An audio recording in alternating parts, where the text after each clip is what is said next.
मान लीजिए एक साल में 2 बच्चे पैदा हुए, उनमें से एक आप हो और दूसरा आपका बेस्ट फ्रेंड। आपके फ्रेंड के और आपके पेरेंट्स लॉन्ग विजन रखते हैं और मनी की इंपॉर्टेंस को समझते हैं, इसलिए जो भी गिफ्ट और पैसे आपको मिले थे उन सबको बेचकर और सारे पैसे इकट्ठा करके आपके पेरेंट्स ने 1 लाख रुपए आपके अकाउंट में FD करा दिया, जहां आपको 15% सिंपल इंटरेस्ट रेट मिलता है। और वहीं पर आपके बेस्ट फ्रेंड के पेरेंट्स ने निफ्टी 50 में 1 लाख रुपए डाल दिए, जहां उन्हें भी 15% का इंटरेस्ट ही मिल रहा था, लेकिन ये कंपाउंड होना था। आपके पेरेंट्स को ये तो पता था कि इन लोगों को कभी पेंशन नहीं मिलेगी क्योंकि गवर्नमेंट ऐसी स्कीम ही ला रही है, इसलिए ये पैसे आपके रिटायरमेंट पर आपको गिफ्ट करेंगे।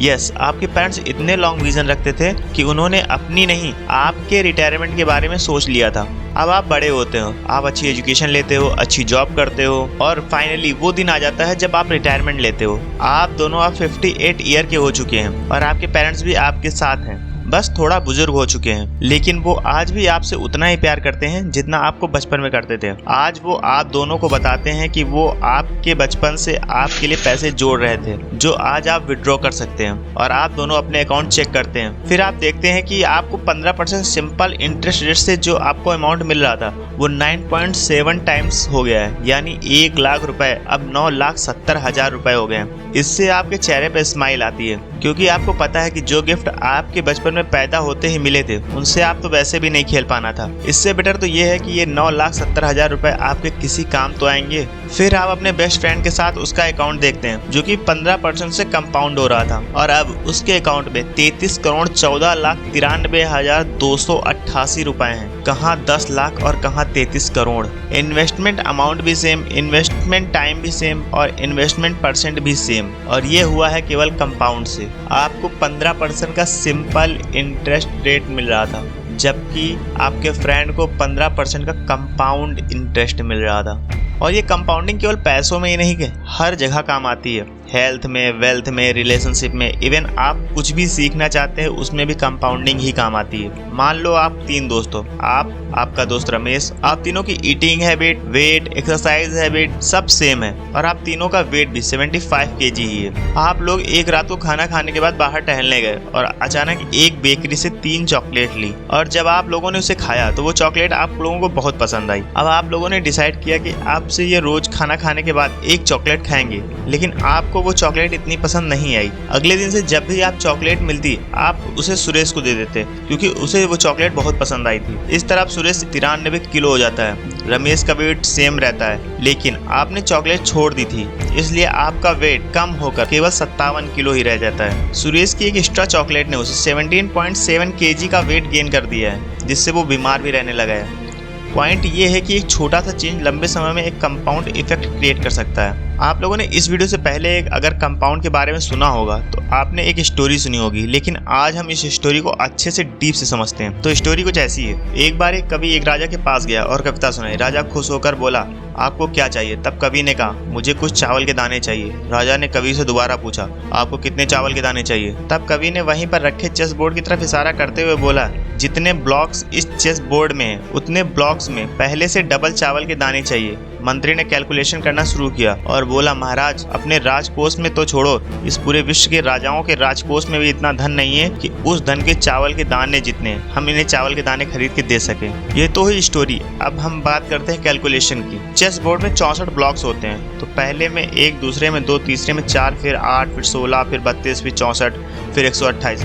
इस तरह जब 64 बार हम करेंगे तो हो जाएगा 92,235 × 10⁻14 के चावल के दाने। अब इसे किलो में कन्वर्ट करते हैं। लगभग 50,000 चावल के दाने होते हैं 1 किलो में, तो इसको 50,000 से डिवाइड कर लेंगे तो हो जाएंगे 1.85 × 10⁻14 किलो चावल। अब मान लो कि 50 रुपए किलो चावल हैं, तो इसे 50 से गुना कर दो तो हो जाएंगे 92.235 × 10⁻14 रुपए के चावल के दाने, जो कवि ने राजा से मांगे थे, जो कि डॉलर में होते हैं 2.318 × 10⁻14। और अगर 10⁻14 समझ नहीं आ रही है तो इसको ट्रिलियन में लिखूं तो 1 ट्रिलियन में 10⁻12 होता है। पूरे विश्व की जीडीपी 112.6 ट्रिलियन डॉलर थी। 112.6 ट्रिलियन डॉलर है।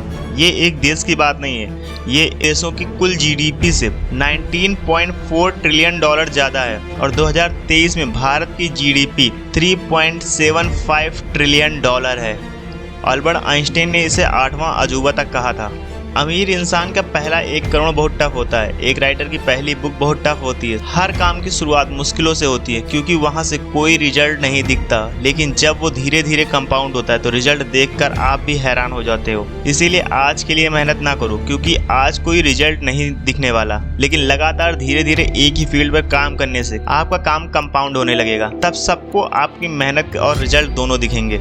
मान लो अगर आप 10 पेज रोज पढ़ते हो तो लगभग 1 महीने में 1 बुक पढ़ लो तो साल में आप 12 बुक पढ़ लोगे। लेकिन कंपाउंड में ऐसा नहीं होता। जब आप पहली बुक को पढ़ने में 1 महीने लगाओगे तो उसके बाद और अच्छे से बुक पढ़ने लगोगे, और 1 साल बाद जब आप बुक खरीदोगे तो शुरुआत में 1-2 लेसन ऐसे खत्म करोगे जैसे मैं करता हूँ, क्योंकि कंपाउंड का ग्राफ ऐसे ही बढ़ता है। और अगर इसका एक और एग्जाम्पल लें तो एक कागज के टुकड़े को हम कितने बार मोड़ सकते हैं? कोई कहेगा 5 बार, कोई कहेगा 6 बार, कोई बहुत ताकतवर होगा तो कहेगा 7 बार या 8 बार। लेकिन कैलकुलेशन करके देखते हैं, अगर इसे 46 बार फोल्ड करते हैं तो ये कितना मोटा हो जाता है?